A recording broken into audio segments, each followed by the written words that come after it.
Hey Mark, hey Mandy, it's Glen Peloso, and I have brought you and the entire audience to the Las Vegas Furniture Market, where you'll be able to see some of the most interesting trends that are happening. One of the things that I think is really interesting that's happening now is this whole process of marbleization. We're seeing all kinds of tabletops that are marbleized, that have that texture in it, but also into fabrics, carpets, and all different kinds of home decor accents. What's interesting is that's a very, very old technique, and so I'm here with Jill Steele, who knows exactly how to do this because she, although she's not Italian, has learned from the Italian masters how to create marbleization, just like the cover of all of those fantastic books that we used to see. So we're actually gonna make some marbleization, and it's gonna end up looking like this, which is one of the things that she did for me, a little pocket square. So how do we start? All right, so what you wanna do is kind of start with your idea of color, and then you're gonna float it on the water, and then we'll stir it up. Okay. So you might have an idea of where you want to go, and the paints might tell you something different. Oh, okay. And then you just roll with it. Right. Which I know you know how to do. I know how to do that, yes. So let's say that we start with this color. And I'm going to let you do it. Okay.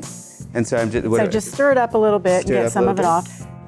And then just drop it onto this? Yeah, and then just the surface tension pulls it out, and then as you go, the dots will get smaller and smaller. But the paints don't mix; they stay on the surface and just push each other out. And this is actually thickened water. You were telling me that earlier. It's thickened with a seaweed starch, so that you can float paints on it. And you have to kind of figure out that chemistry of what will make the paints float. Wow. There you go. Beautiful. So see how it's pushing it out? Yep. And this is the exact same process they used ages ago, where, but they had their own proprietary colors and patterns so that nobody could counterfeit them and duplicate it. Cool.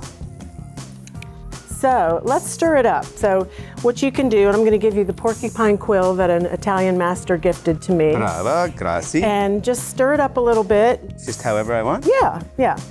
And you'll see what happens.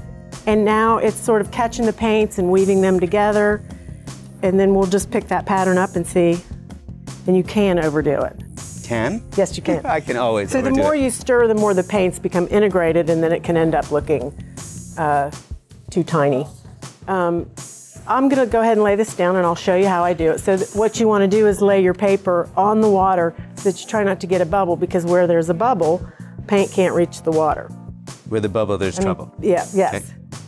Your paint can't reach the paper. So here we go. I start in that corner, and I just roll it down. And then that's what you just did. And it matches your suit, too. It does. That's really cool. We'll fold this up and give you a... So obviously I am clearly Italian. I know how to do this, absolutely.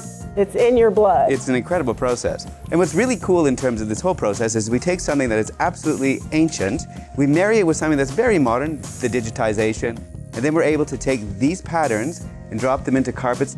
This is all available at Company C, where they have all of the fabrics, all of the carpets are available where Jill made, including this and this pocket square.